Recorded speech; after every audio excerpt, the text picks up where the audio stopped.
Hi అండి. Welcome back to Usha ముచ్చట్లు and రుచులు. నేను మీ ఉషా. ఈరోజు ఈ వీడియోలో చిట్టి చిట్టి పువ్వు వడియాలని ఎలా చేసుకోవాలో ఇంట్లోనే ఈజీ వేలో నేను చూపిస్తున్నాను అండి. ఇవి చేసుకోవటానికి మనకి ఎక్కువ టైం ఏం పట్టదు. ఇలా చేసుకొని పెట్టుకున్నామంటే సంవత్సరం పాటు నిల్వ ఉంటాయండి, ఏమీ పాడవు. సో ప్రాసెస్లోకి వెళ్ళిపోదాం. ఈ వడియాలు అనేటివి రేషన్ బియ్యంతో పెట్టుకుంటే చాలా బాగుంటాయండి. సో అందుకని చెప్పి నేను రేషన్ బియ్యంతో వీటిని పెట్టుకుంటున్నాను. రేషన్ బియ్యం అవైలబుల్లో లేని వాళ్ళు మనం నార్మల్ వైట్ రైస్ ఉంటుంది కదండి, ఆ వైట్ రైస్ తోటైనా మనం ఈ వడియాలను పెట్టుకోవచ్చు. ఒక కప్పు బియ్యం తీసుకుంటున్నానండి. ఒక కప్పు బియ్యానికి పావు వంతు సగ్గు బియ్యం తీసుకోవాలి. సో ఇది కరెక్ట్ కొలత అనమాట. వీటిని తగినంత వాటర్ వేసుకొని ఇలా వేళ్ళ మధ్యలో ఇలా నలుపుతూ వీటిని శుభ్రంగా 1-2 సార్లు వాష్ చేసుకోవాలండి. తర్వాత ఇవి మునిగేంత వరకు వాటర్ పోసేసి ఓవర్ నైట్ అంటే నైట్ అంతా వీటిని నానబెట్టుకోవాలన్నమాట. ఇలా నానబెట్టుకుంటే మనకు వడియాలు అనేటివి చాలా గుల్లగా వస్తాయి.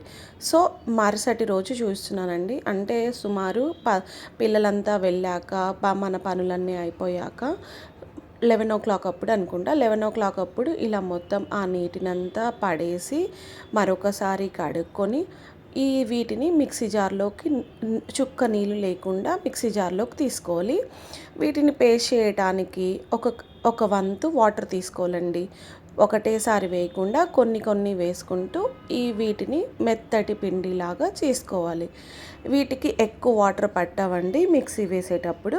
మిగిలిన వాటర్ని కూడా ఇలా మిక్సీ గిన్నెలో వేసేసి మొత్తం పిండిని అంతటిని ఇలా గిన్నెలోకి ట్రాన్స్ఫర్ చేసుకోవాలి. సో ఈ క్వాంటిటీలో ఉంటుందండి ఈ పిండి అనేది.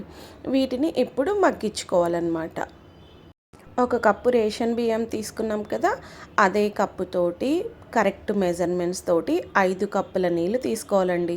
సో ఇక్కడ ఒక కప్పు రేషన్ బియ్యానికి మొత్తం 6 కప్పుల నీళ్ళు పడతాయి అన్నమాట. ఒక కప్ ఏమో మిక్సీ పట్టేటప్పుడు యూజ్ చేసుకున్నాము. మిగిలిన 5 కప్పుల వాటర్ని ఇలా మందపాటి బాండి పెట్టుకొని దాంట్లో వేసేసి వీటిని మరగనివ్వాలి. అలాగే తగినంత ఉప్పు వేసుకోవాలి. ఇంకొక విషయం అండి, వడియాలకి ఎక్కువ ఉప్పు పట్టదు. కొంచెం ఉప్పుతోటే మనకి వడియాలు అనేటివి తయారవుతాయి. ఇలా నీళ్లు మరలినాక మనం ముందుగా మిక్సీ చేసి పెట్టుకున్న మిశ్రమాన్ని మరొకసారి మొత్తం కలిసేలాగా కలుపుకొని ఒక చేత్తో గిన్నెను పట్టుకొని ఇంకో చేత్తో గంటెతో కలుపుకుంటూ ఈ మిశ్రమాన్ని ఈ నీళ్ళల్లో వేసేసి ఉడికించుకోవాలి. వేసిన వెంటనే బాగా కలియబెడుతూ ఉండాలండి, లేదు అంటే ఉండలు కట్టేస్తుంది అనమాట. ఇలా వెంటనే స్పీడ్గా కలుపుతూ అంతా చుట్టూతా తీసుకుంటూ బాగా మిక్స్ చేసుకోవాలి. ఇలా మిక్స్ చేసుకున్నాక మనకి ఒక 5-10 మినిట్స్ లోపల ఇలా వచ్చేస్తుంది పిండి అనేది.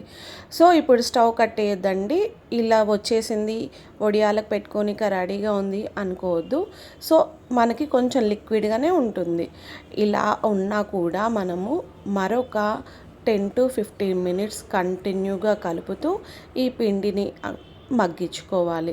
మనకు అర్థమైపోతుందండి, ఇలా పిండిని ఇలా గంటెతో వేసాము అంటే ఇది చూడండి ఇలా పడుతుంది అంటే పిండి ఉడికిందని. ఫస్ట్ ఉడికినప్పుడు ఊరికే పడిపోతూ ఉంటుంది పిండి అనేది. ఇలా అంతా నియర్లీ 25-30 మినిట్స్ తర్వాత మనకి పిండి అనేది రెడీ అవుతుంది. స్టవ్ ఆఫ్ చేసేసి కొంచెం జీలకర్ర వేసి బాగా కలుపుకోవాలి. సో ఇక్కడ మనకి కన్సిస్టెన్సీ అర్థమైపోతుంది కదండి. ఇలా గంటెతో వేస్తే ఒక కుప్పలాగా పడిపోతుంది. సో ఇదండి, ఇలా పిండినంతా ఉడికించుకొని రెడీ చేసి పెట్టుకోవాలి. స్టవ్ ఆఫ్ చేశాక మాత్రమే మన కారానికి తగ్గట్టు కొన్ని అల్లం ముక్కలు అలాగే కొన్ని పచ్చిమిర్చి తీసుకొని ఇలా గ్రైండ్ చేసుకుంటున్నానండి. స్టవ్ ఆఫ్ చేశాక మాత్రమే ఈ పచ్చిమిర్చి అల్లం పేస్ట్ అనేది వేసుకొని మళ్ళీ బాగా పిండినంతా కలిసేలాగా కలుపుకొని మనము ఈ పిండిని చల్లారపెట్టుకోవాలి. బాగా చల్లారిపోయింది అంటే మనం పిండి పెట్టుకోనికి చాలా ఈజీ అవుతుంది. ఈ పిండిని చేత్తో అయినా పెట్టుకోవచ్చు, లేదు అంటే ఇలా మనకి పాల కవర్లు అలాగే మన పార్సల్స్కి వచ్చిన కవర్లు ఉంటాయి కదా, అలాంటి కవర్లని ఇలా కోన్ షేప్లో చేసుకుంటున్నానండి. ఇలా కోన్ షేప్లో చేసుకొని ఈ కోన్లోన పిండిని ఫిల్ చేసుకొని చిట్టిగా ముత్యాల్లాగా పెట్టేసుకోవడమే పిండిని అంతటిని. ఫస్ట్ టైం పెట్టినప్పుడు కొంచెం కష్టం అనిపిస్తుంది. తర్వాత తర్వాత మనకి పెట్టుకోవడానికి ఈజీ అవుతుందన్నమాట.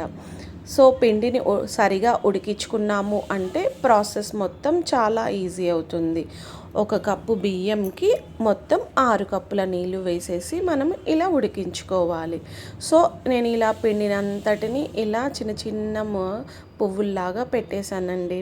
పెట్టేశాక మనము ఒకవేళ ఎండ ఉంటే ఎండలో పెట్టుకుంటే ఇది ఓన్లీ 1 డేలోనే ఆరిపోతాయి. లేదు మాకు ఎండ లేదు అనే వాళ్ళకి మనం చక్కగా ఫ్యాన్ కిందనే వీటిని ఆరబెట్టుకోవచ్చు. ఫ్యాన్ కింద అయినా ఇవి ఆరిపోతాయి. చూడండి ఇలా నేను మార్నింగ్ పెట్టాను, ఈవినింగ్కి ఇలా మొత్తం ఆల్మోస్ట్ 70-80% ఎండిపోయాయి ఫ్యాన్ కిందని. సో ఇలా మొత్తం మారిపోయాక నెక్స్ట్ డే చూపిస్తున్నానండి. ఇలా చూడండి, నేను ప్లాస్టిక్ కవర్ మీద పెట్టాను కదా, సో తీసుకోవటానికి ఈజీ అనమాట. ఊకే ఇలా అంటే వచ్చేస్తున్నాయి మనం పెట్టిన వడియాలనేటివి. అదే మీరు కాటన్ క్లాత్ మీద పెట్టారనుకోండి, అవి తీసుకోవటం కొంచెం కష్టమవుతుంది. క్లాత్ని కొంచెం వెనక్కి తిప్పేసి కొన్ని వాటర్ చిలకరించుకొని ఒక 5 మినిట్స్ తర్వాత వీటిని తీసుకోవాలన్నమాట. ఇలా తీసుకుంటే మనము పువ్వు లాంటి వడియాలు, గులాబీ పువ్వు వడియాలు రెడీ అయిపోతాయండి. గలగలమంటూ సౌండ్ ఇస్తాయి అన్నమాట. ఈ సౌండ్ చూస్తేనే మనకు అర్థమవుతుంది ఎలా వచ్చాయో. సో ఇలా పెట్టుకున్నాక మనము మరొక 2-3 అవర్స్ ఫ్యాన్ కింద కానీ ఎండలో కానీ ఉంచుకుంటే సంవత్సరం పాటు మనకి వడియాలనేటివి రెడీ అవుతాయి అన్నమాట. ఇలా చేసుకున్నాక మనం ఎయిటెడ్ కంటైనర్ బాక్స్లో వేసుకొని స్టోర్ చేసి పెట్టుకోవాలి. ఇలా బాక్స్లో పెట్టుకుంటే మనకి గాలి అనేది, తేమ అనేది వాటికి తగలకుండా ఉంటే సో మనకి ఇవి సంవత్సరం పాటు నిల్వ ఉంటాయండి. మనం వీటిని పప్పు అన్నంలో కానీ సాంబార్ అన్నంలో కానీ సైడ్ డిష్ లాగా తీసుకోవచ్చు. సో ఇలా రెడీ అయ్యాక కొన్ని వీటిని వేయించి చూపిస్తున్నాను చూడండి. చిట్టి చిట్టి గులాబీ పూలలాగా ఇవి మొత్తం విచ్చుకుంటున్నాయి. టేస్ట్ అయితే చాలా బాగుంటాయండి. ఒకసారి ట్రై చేయండి. ఇలా అన్నానికి, పప్పు అన్నానికి ఇలా సైడ్ డిష్ లాగా నేను పెట్టుకుంటున్నాను. టేస్ట్ అయితే సూపర్ అండి. ఒకసారి మీరు కూడా ట్రై చేయండి. మీరు ట్రై చేశాక మీ ఫీడ్బ్యాక్ని నాకు కామెంట్ చేయండి. Thank you for watching. Next వీడియోతో మరిన్ని ముచ్చట్లతో, రుచులతో మేము ముందుకు వచ్చేస్తుందండి మీ Usha. Please like and share.